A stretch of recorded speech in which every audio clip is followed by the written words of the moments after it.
This is a very special week for Israel as we observed Yom HaZikaron, Israeli Memorial Day, and Yom HaAtzmaut, Israeli Independence Day, just yesterday.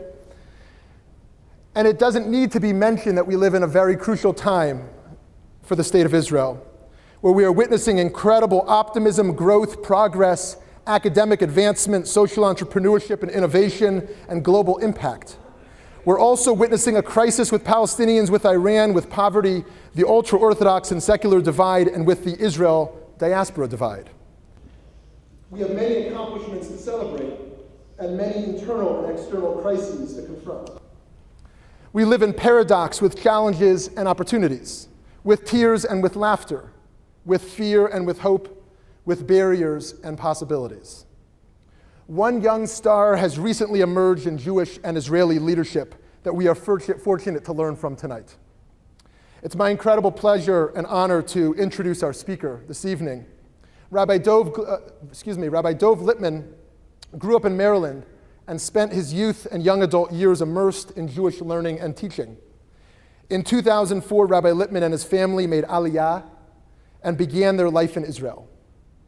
After some extremism emerged from the ultra-Orthodox in Beit Shemesh, Rabbi Lipman decided that he must get involved on a political level, and in 2013 he joined the Yesh Atid party and is now a member of the Knesset with the Yesh Atid party. But more than being a Torah scholar and an Israeli legislator, Rabbi Lipman represents something much bigger. He represents, for so many, hope. He represents the hope that there is a more healthy and united future for Israel, as he serves as a bridge between ultra-Orthodox and secular, where there's a growing divide, and as he serves as an ambassador for Jewish values of tolerance and respect. He is paving the way for a more sophisticated and compassionate culture in Israel. He is a person of courage and conscience. He wrote in an article last year, reflecting on his first term in the Knesset, "I must conclude by stating that despite the daily challenges, serving in the Knesset is a great honor. I wake up every day with energy to work hard and make a difference, and go to sleep tired at night with a feeling of satisfaction of the day's accomplishments. Every day as the car turns the corner and I see the Knesset building in front of my eyes, I am filled with awe regarding the serious responsibility which I have accepted. I also thank God for the opportunity which has been afforded to me, and I rededicate myself to using this role to lead our country to a better future, to generate greater unity, and to sanctify his name." Rabbi Lipman has not only served the Jewish people, he's become a global ambassador, as was part of the Israeli delegation to South Africa to honor Nelson Mandela after he passed. We're honored tonight that you are in Jewish and Israeli leadership, and honored that you are here to learn with us and support and help us build our community. After spending a day with Rabbi Lipman, I could tell you he's not only intelligent, he's not only connected and involved, he's a mensch, he's sweet, and he's thoughtful. And if you get to talk with him after, you'll see how personable he is and how deeply passionate he is about human dignity. Please join me in welcoming Knesset member Rabbi Dov Lipman. Thank you so much. After spending a day with our Shmuley, I can tell you that he's so sweet and so wonderful and inspirational as well. So let's hear it for our Shmuley as well. Thank you to the temple and to the leadership for hosting. Thank you to everyone who spent time in putting this together. I also do want to mention, is Pina in the room? Pina, you here? Oh, Pina Sapluch, she's raising her hand in the back. She's the executive director of the American Friends of Yesh Atid and is involved in every aspect of all of our visits to the United States, and is an example of someone who heard about what we were doing and said that she wants to get involved and try to make a difference. In July 2004, just close to 10 years ago, my wife and I made the trek to New York from Maryland with our 4 children, and we had this teary goodbye at JFK where I literally felt like I was extracting my children from their grandparents, and we boarded a plane to move to Israel, and every single passenger on this plane was making Aliyah, was moving to Israel. So there were a few hundred of us together as a unit making this trek. And we were getting our families settled. For us, we had our oldest at the time was 7, our youngest was 6 weeks, and we're getting settled on the plane. And the pilot started speaking to us from the cockpit. As in any flight, he just checks in with the passengers, and he went through the regular routine. We'll be flying at 30,000 feet. The flight will take 9.5 hours, et cetera, et cetera. And then at the end, he said, everybody sit back, relax, enjoy the flight. I'm here to take you home.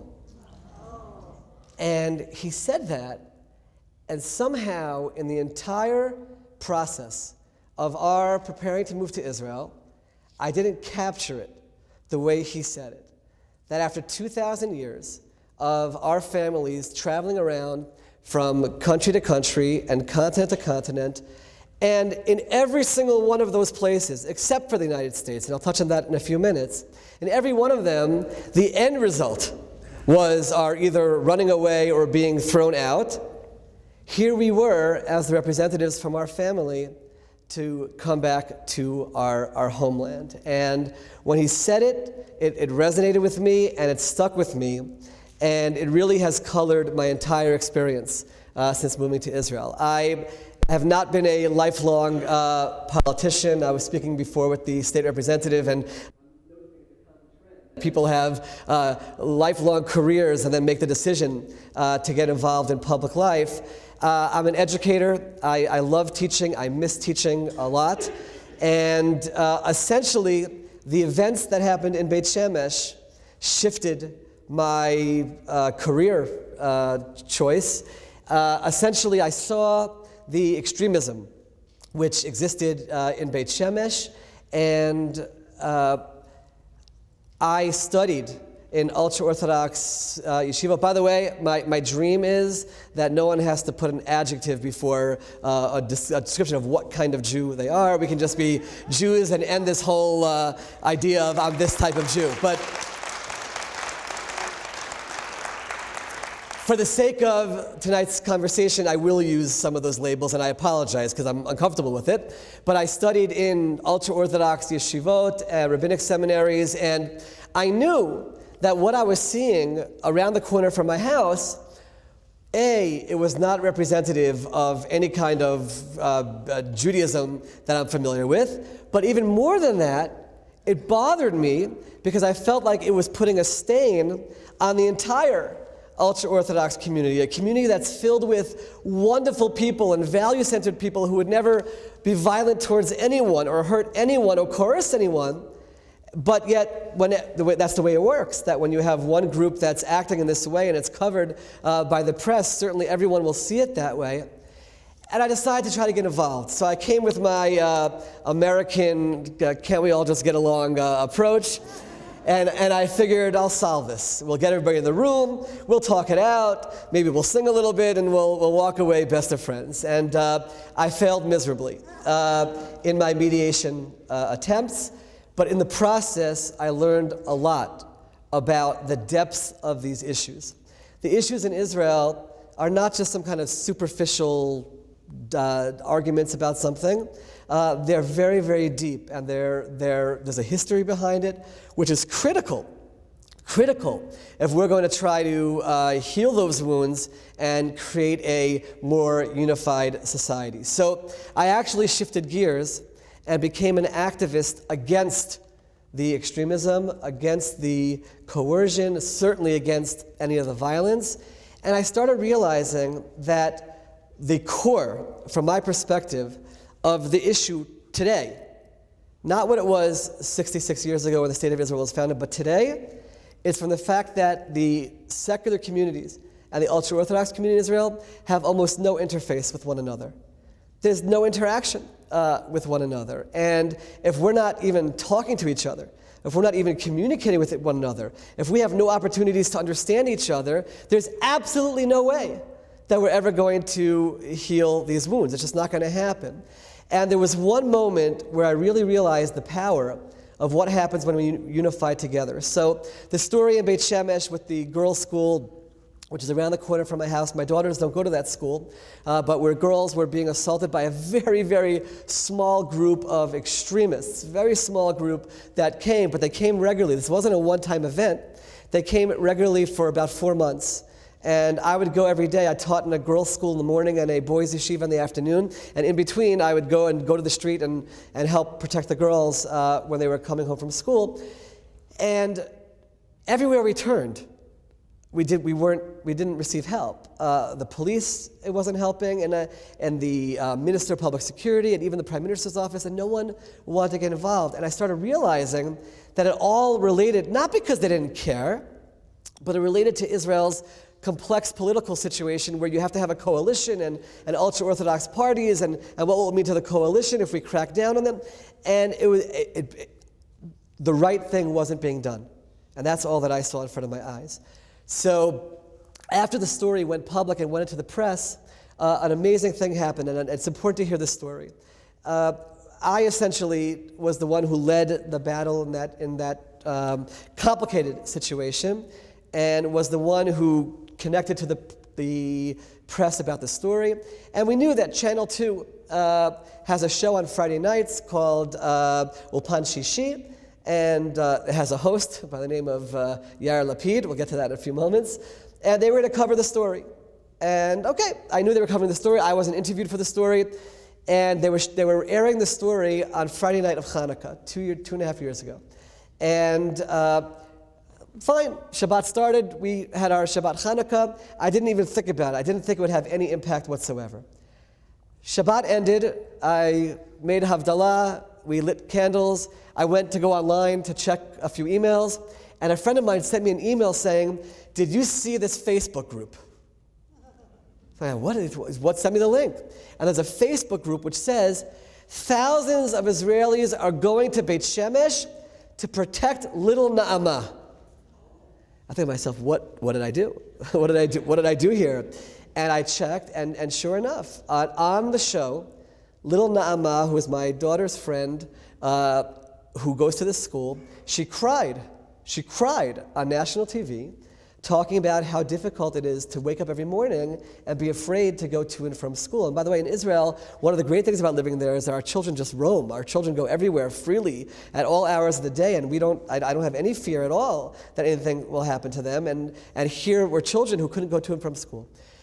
So I found out there's a 25-year-old guy in Tel Aviv who started this page. This is not what I wanted. I didn't want to have thousands of people coming to Beit Shemesh, and we would have a civil war in the streets of Beit Shemesh.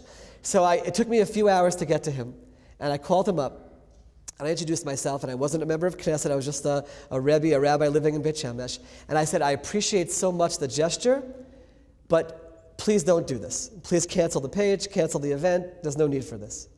And he said, well, I want to tell you something.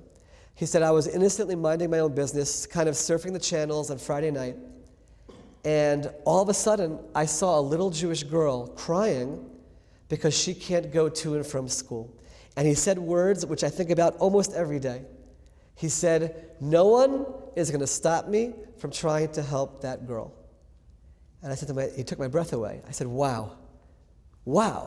That's the kind of response we're supposed to have when members of our family, regardless of background, regardless of religious affiliation, when they're experiencing some kind of trouble. And I said, you know what? You just touched me very deeply. Let's meet about it. And 2 days later, in my living room, in my dining room, I want to be precise, sitting around the table were people that I never would have imagined I could sit together and work with. A group called Yisrael Chofshit, Free Israel, which I always associated as being a very anti-religious, very, very left-wing, very liberal people. I didn't understand, how can these people be Zionists? What's wrong with them? They were there. A group called Hitaorut Yerushalayim, Wake Up Jerusalem. Also, I always put them in that camp. And many other groups sitting together, and we planned a rally, which we had on the 8th night of Hanukkah, where thousands and thousands of Israelis came. A bus came from as south as Eilat, and from as north as Kiryat Shmona. And it was carried on national TV, which then forced all the ministers to come. And there we were on the street, where these girls were attacked, verbally attacked for the most part, every single day. And we were there, unified together from ultra-Orthodox Jews through secular and everyone in between, saying we're against the violence, we're against the coercion, we're against this kind of extremism. And I got a call later on that night from, this sounds almost kind of funny, but I had informants in the extremist community who were giving me information throughout, who were against what was happening, but just couldn't speak out about it. And they called me and they said, Dov, that was the knockout punch. You rallied the entire country against these guys. And sure enough, they never came back again. And that story made me realize the power of what happens when we break down barriers and put aside all of our disagreements, which are there, and say we're going to work together about the things that we agree. And I learned from that, and I said, I want to get involved in politics. I never imagined that those words, get involved in politics, would mean that I'd be standing before you as a member of Knesset. To be honest with you, Hebrew-wise, as a new immigrant, I could have never imagined that I would be accepted to function in that realm. I have a heavy American accent, and I always mess up the grammar of the masculine and the feminine, and I actually want to pass a law that, because the numbers are backwards. In the numbers, anybody who's familiar with the language, the hey at the end of the word is for the masculine in the numbers, and it really shouldn't be. It should be for the feminine. So if I'd rather pass a law so I could be right 100% of the time, and everybody else could be wrong. But so Hebrew-wise, I couldn't imagine, but also culture-wise, I'd seen on TV how in the Knesset people they yell and they scream and they interrupt each other, and that's not. I'm sort of a quiet American boy. I could, by the way, in over a year in the Knesset, I've learned how to do that for better or for worse. It's a tool of the trade. But I just wanted to be involved. I wanted to be involved, and I really felt that if we work together, we can find solutions to so many of the problems in Israel. And I also wanted to represent a voice in the ultra-Orthodox community that does believe in serving in the military and does believe in going to work and in general education, very much what I experienced here in America, where I went to Ner Israel in Baltimore and also went to Johns Hopkins. And there wasn't a contradiction between the two. In fact, I think they actually enhanced one to the other. So I was looking around, and at a certain point I felt that there was no political party that could really represent this vision. I have to be honest with you, the last name on the radar screen, it wasn't on the radar screen, was Yair Lapid. Yair Lapid, all I had heard, I didn't know him at all I had heard about Yair was negative. Yair is anti the Haredim, the ultra-Orthodox, he's anti-Torah, he's anti-religion, he's anti-Jewish, he's an anti-Semite. These are the things that you hear, and I didn't know him. Somebody sent me a link to a speech that Yair gave. If you can make a mental note, it's worthwhile to watch it. There are subtitles. It's Yair Lapid at Kiryat Ono, where Yair spoke to a group of ultra-Orthodox young men. And in this speech, Yair said the following: when the state of Israel was founded, there was a battle over what kind of country we're going to have. The secular founders of the state, people who we revere for their initiative and their dream and doing what they did, they had, for the most part, a vision of creating a state devoid of Torah, devoid of mitzvah observance, a secular, very, very secular Judaism. That was their vision. And religious Zionists and the Haredi, the ultra-Orthodox, fought against that and said, how can we return to our land, our holy land, and not have Torah and not have mitzvah observance? And there was an absolute battle for the identity of Israel.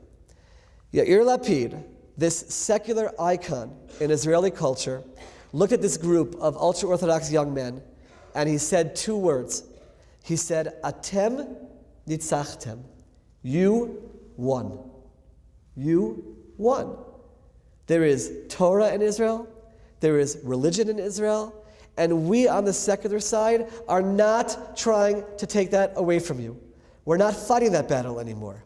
By the way, totally parenthetically, Yair thinks that the change actually happened in 1967.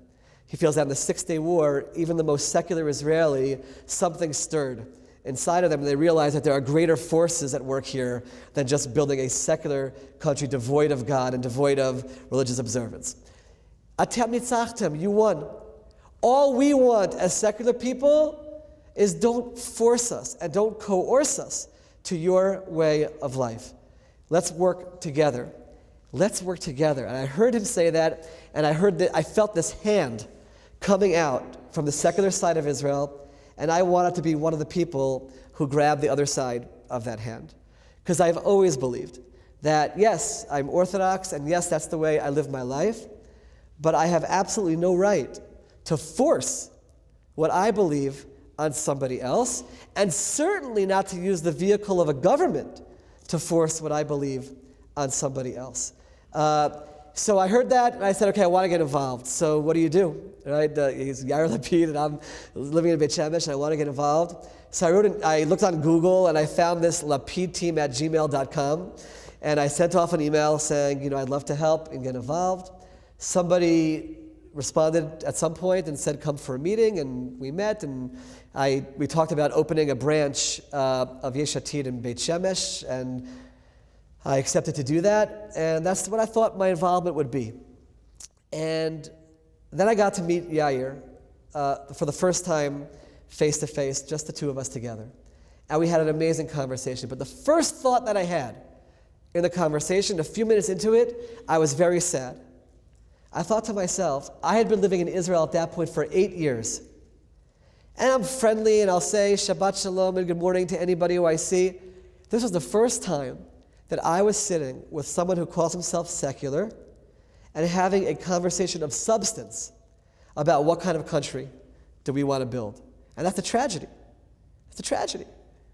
Because how can we ever solve some of these issues if we don't talk to each other? So we talked, and we talked for about an hour, talked on a very personal level. His father had passed away a few years beforehand, and he talked about the impact that had on him. My father had passed away just a few years before as well. We talked about that. And at the end of the conversation, Yair Lapid said to me, Dov, it's unbelievable. We come from different planets. You're an Orthodox boy from Silver Spring, Maryland. I'm from a sort of aristocratic secular family in Tel Aviv. And he said, but we agree about 80% of the issues. On 20% we disagree, and sometimes very strongly. He said, let's work together on the 80%. And on the 20%, let's sit around a table and let's have discussions, maybe even heated debate, and come to compromises and come to understandings. And then he said a line which is the most important line of all. He said, in the end, the country will not look 100% the way he may want it to look, and it won't look 100% the way I may want it to look. But we'll find a way to get along here together. We have two options. We can fight against each other for the next 500 years and get nowhere, or we can say we're one people with different ideas and different backgrounds, and it's time to find a way to make this work. And I said, I'm in. I'm in.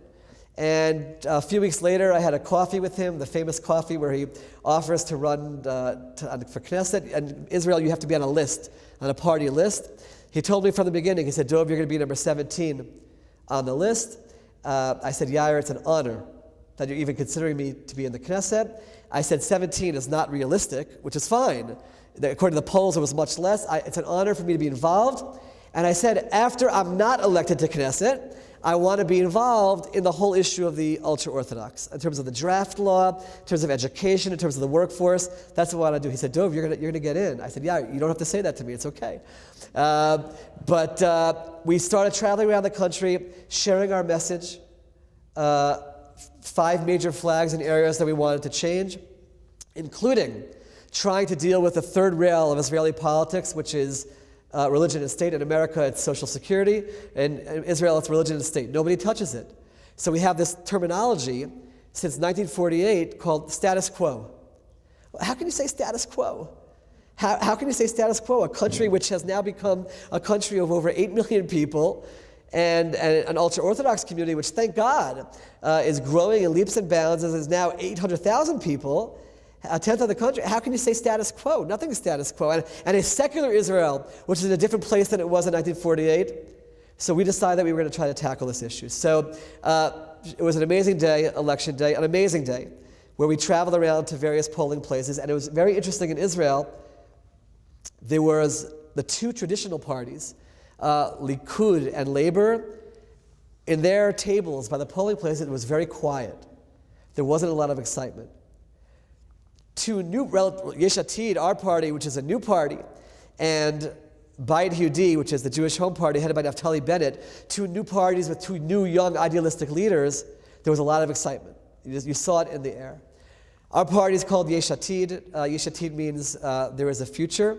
It's a party filled with non-career politicians who gave up other careers, in most cases, not in my case, but in most cases, making far less money in politics than they were in their previous careers because they felt that they wanted to make a difference. And there's something very special about that. People who say, you know what, it's time for me to get involved in something which is not an easy profession at all, and to make a difference. So we received 19 seats in the Knesset, the second largest party in the Knesset, and all of a sudden here we are as the power brokers. We now have this responsibility. So it's like a sports analogy of, when you win the semifinals, that night we celebrated, the next day you start practicing. That night was a great night, it was a celebration. I woke up the next morning with a feeling of responsibility, which is difficult to explain. I just traveled around the country promising to do something, and I take my word very seriously. We're talking about the future of the Jewish state. For thousands of years, we've been waiting to have this opportunity, and now I'm going to be a part of trying to make these changes happen. Very, very heavy responsibility. And when I stood up in the Knesset on February 3rd last year and said, Mitchayev ani, that I obligate myself, I thought about three core groups. I thought about 170,000 English-speaking voters who voted in the elections who have not had a representative in the Knesset for their needs, and there are many needs for people who make Aliyah, even from Western English-speaking countries. I thought about Beit Shemesh, my city, which never had a member of Knesset in its history, and I felt like I wanted to really help the city.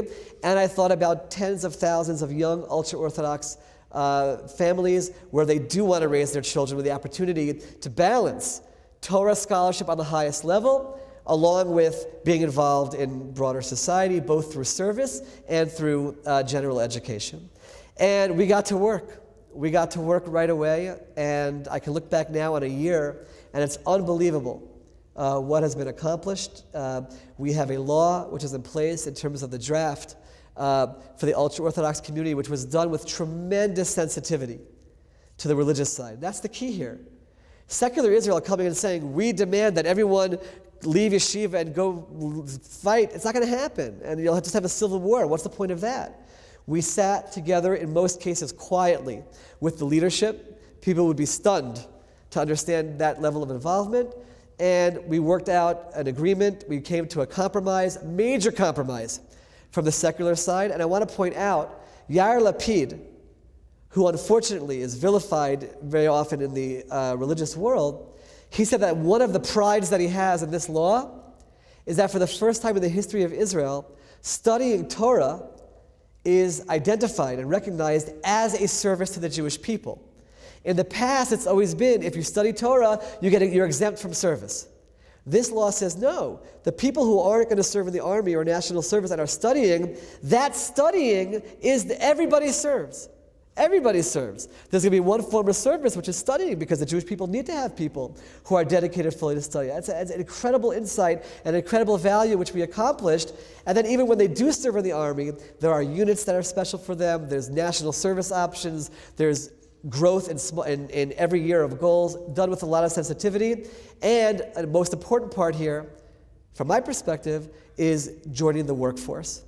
The law, and I won't get into the details right now, but there are thousands and thousands that can now go and join the workforce, and that's been a major part of my focus, is generating programs, working with major companies, train them and hire them. These are young men who have been studying for years. They know how to use their minds in ways which unfortunately other cultures don't know.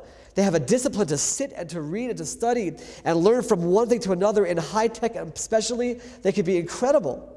And we're actually expecting a boom in high tech in Israel beyond what we've seen so far because of the numbers that will be focusing on entering the workforce. And by the way, this has a direct connection to the religion and state issues. Where does extremism come from? Where does that come from? To think that I'm going to be so extreme and so anti the rest of it comes from being isolated. The more isolated the ultra-Orthodox community is, the more you find that they don't understand secular Israel or are against secular Israel. It's a fact on the ground. And I've had these conversations. Every time people join the workforce, they leave their own community. Don't leave their traditions, don't leave their way of life, but leave the bubble and meet secular Israelis. An amazing thing happens. All of a sudden they realize, wait a minute, they're not evil people. They're not horrible people. They're not trying to make me less religious. And they become more moderate. There's less extremism. And vice versa. The moment secular Israelis meet ultra-Orthodox young men, especially in the workforce, they say, wait a minute, they're great guys, value-centered, families, wonderful people. They've been volunteering for years in all kinds of organizations we didn't know about, and that's where that interface happens. So that's why, from my perspective, this was the most critical component of what we've accomplished so far, because the impact is not going to be immediate, but it is going to be a long-term impact as you have these communities meeting one another. I want to touch on some of the religion and state issues that we've worked on, and I want to make sure that we have time for questions as well. When I travel around Israel, and I hear from young secular Israelis, and I want everybody to hear the language, they say to me, there's two parts to their statement. First, they say, we hate Judaism. Just think about that for a moment. We've returned after 2,000 years to our homeland, and there are young Jews saying we hate Judaism. That's a tragedy. That's a catastrophe. That's a failure. But then they continue the sentence, and they say, and we hate that we hate Judaism. Meaning, these are not young people who are looking for a way out. They want to have a way in. But we, and I put this on our shoulders in the religious community, we have presented them with a Judaism which they're not excited about, or they're even turned off by. And for most of them, the moment where that realization takes place is when they want to get married. They've been living a completely secular life, and here they are, time for marriage, and all of a sudden they're forced into a process which on the one hand doesn't mean anything to them. It's cumbersome. In many, many cases, not all, but in many cases the rabbis are not embracing, don't explain, it's not meaningful, and they don't want to have a part of that. And as a result, at least 9,000 couples a year leave Israel and go to Cyprus and other places to get a civil marriage, and then come back to Israel, and Israel recognizes the marriage, and they're leaving Israel because of this. And I always think back to that pilot. When that pilot said, I'm here to take you home. When he said, I'm here to take you home, he didn't look around the plane first to see, let's see who we have here. Do we have ultra-Orthodox? Do we have secular? Are they Reform? Are they conservative? Are they women? Are they men? Are they Sephardic? Are they Ashkenazic? Are they Russian? Are they Ethiopian? He knew that he had a plane full of Jews who were coming back to Israel, and he said, I'm here to take you home. And Israel has to be a place where every Jew can say, I feel at home. This is my homeland. I will never leave this place. I want more people to come and join me here. And we're failing in terms of that message, especially amongst young secular Jews. So what do? On the one hand, you want to make them happy and make them feel at home. On the other hand, there is a notion of marriage in Judaism has always been a spiritual ceremony, a religious ceremony. It's more than just a relationship. So what do? So we sat down as a party, and Yair Lapid said, basically, you're sitting down together, and we're not leaving this room, so to speak, until we have a solution where all 19 members of our party, religious and not religious, men and women, parenthetically, we had 8 out of the top 16 in our party were women. It's the first time in Israeli history there was that kind of female representation. We're very proud that all of them are in the Knesset. We all have to agree. And that took a long time to reach a point where we had a law which we were ready to put on the Knesset table. But we did it. And just the highlight of it, just to understand, and just as an example for you to understand of how we're trying to approach everything, it's basically that there are 2 paths. One path is a marriage track, and one track is a civil union track. And basically, people who do not want to be in the marriage track, and they don't want to be under the Rabbanut, so there's a civil process, it's a civil contract, and that's one path. And no one is forcing them, no one is coercing them, and no one from a religious perspective is going to do anything to hinder with that process, and they receive full rights as a married couple does. If you want the marriage track, we are preserving the notion that marriage is something spiritual, it's something religious, and that's in terms of that track. And that's the idea. Again, I'm giving you a very, very superficial understanding of it, and it's line after line. We voted, and we came to a point where we have our understanding. That law is going to be put to the Knesset floor, hopefully, in this coming summer session. That's just one example of people sitting together and find to hammer out some kind of a compromise where we can actually function together and give people, on the one hand, it's a Jewish state, on the other hand, it's a democratic state. By the way, I could bang my head against the wall for hours trying to, what does that mean? What does that mean to be a Jewish state, a democratic state, and what does Jewish state mean? What does it mean? And you could probably poll everyone in the Knesset, you'll get different definitions about what does it mean. But we have to actually try to start dealing with that and try to come to some kind of understanding about what does it mean to be a Jewish state. I'll tell you that my vision for what it means to be a Jewish state is that Israel should be the leader in the world when it comes to tolerance, when it comes to no racism, when it comes to no discrimination, when it comes to equality, it comes to the environment, issues where we all can get together and say, yes, this is the way we should be. We should care for the world, we should care for other human beings, we should care for the welfare of all beings. This is what we're talking about. And then Israel can really be the light unto the nations that we're supposed to be as a people, to show the world, the Judeo-Christian ethic, light up the world about what spirituality really means. And there's a list of other examples of issues that we want to address. One of the most pressing ones for me is the Aguna issue, where there are women who are chained to their husbands. Their husbands will not give them a divorce. And there are a series of pieces of legislation which we're rolling out to deal with that. We have the tools. We have the tools to coerce them. And there's a tradition to do this without being violent physically. As a community, you say that if somebody does not give his wife a divorce document, he no longer can have a driver's license, a bank account, a passport, put him in jail, they'll give their wives a get.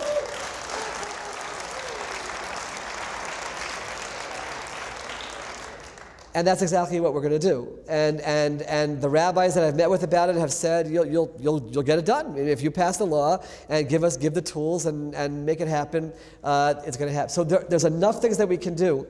And the critical piece here is that it's religious and secular working together, and everyone in between. That's the critical piece. That it's not a war between two different cultures, but we're sitting together and saying, we need to try to find solutions to these problems. And like Yair said, it's not 100% the way I might want to see it. And it does mean that people will be living in Israel in lifestyles that are not the same as my lifestyle. But that's okay. That's okay, because that's the kind of people that we are. People have different opinions, and different backgrounds, and different approaches. And the key is that we find a way to work together. Every single source that we have that talks about the Jewish people succeeding in a final redemption or an ultimate, it's about unity. The temple was destroyed, and we were exiled because we didn't get along with one another.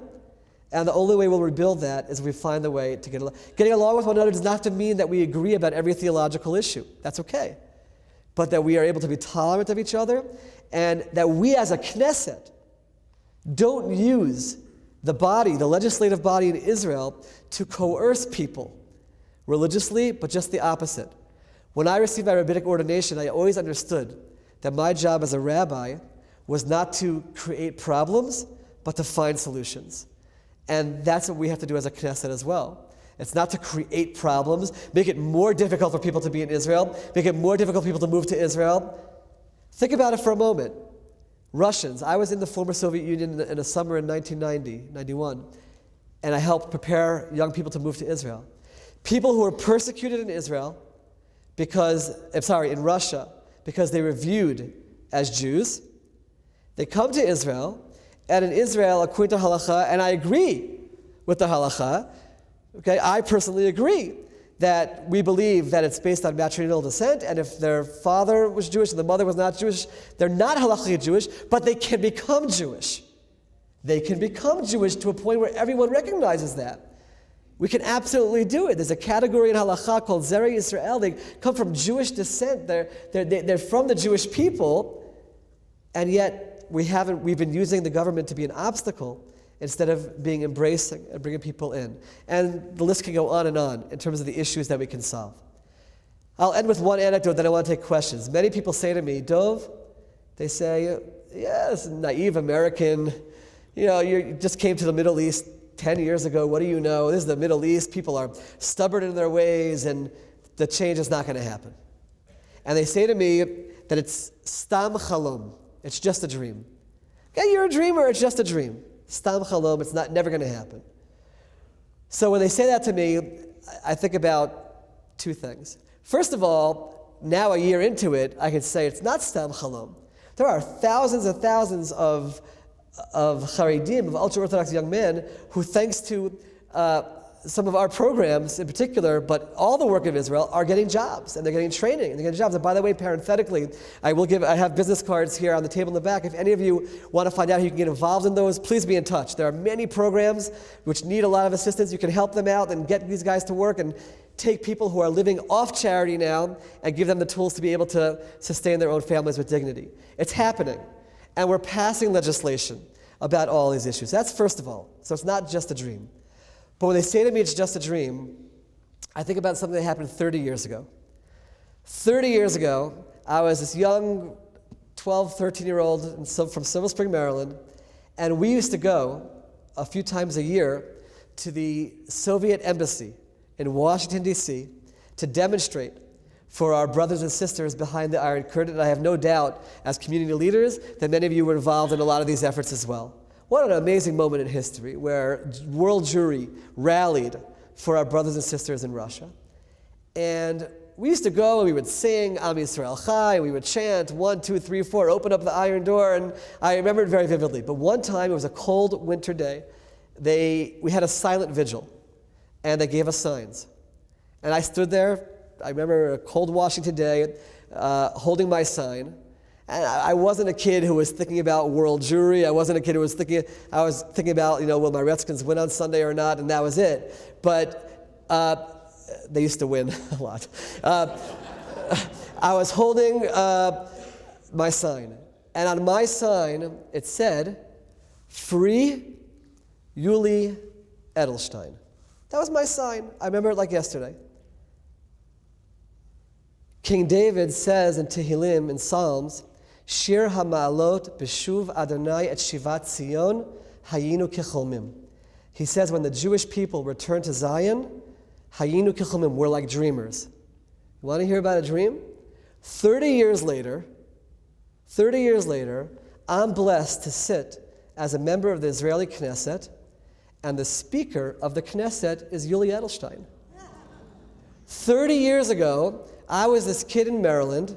He's sitting in a prison cell in Siberia. And 30 years later, we're reunited in Israel. And he's the speaker of the Knesset where I serve. So no one's going to tell me that anything is stam chalom, that it's just a dream. 70 years ago, my grandmother, may she live and be well, literally 70 years ago, almost to the day, she was languishing in Auschwitz. She arrived in Auschwitz in May 1944. And half a year ago, she found the strength to make the trip from New York, and she came to Israel, and she came to Jerusalem, and she was sitting in my Knesset office, and she said, this doesn't make any sense. A Jewish state, a Jewish parliament, my grandson, it doesn't make any sense. Because there are deeper forces at work over here. I always say, I was brought up to believe that the Magic Kingdom is in Orlando or in Anaheim. That was false advertising. The Magic Kingdom's in Jerusalem. That's where the unbelievable is happening. That's where we've taken a land that was desolate, and surrounded on all sides by millions of troops that wanted to destroy us, and through a lot of blood and a lot of sweat and a lot of tears, look what's emerged. So no one's going to say stam chalom, that it's just a dream. And we, the new young leaders in Israel, will take the leadership of the country from the remarkable people who founded the country and built the country, and we're going to believe that we can make the country better, and that we can make the impossible possible, and we can make it a country where we're unified, where we work together with tolerance and with equality, and where every Jew feels at home, and by extension, where every non-Jew can feel that he has his place in the Holy Land as well, and there's complete freedom of religion for everyone, and where we show the world what it means to be a people of God. That's the vision. That's what we believe in. I believe that it can happen. I believe that we can make it happen. It's going to take a lot of hard work, but I really believe that when you know something is right, and you know that it's right, and I know this is right, then you can withstand everything that comes your way along the way, and learn from the example of the founders of the state who did the impossible. They did the impossible.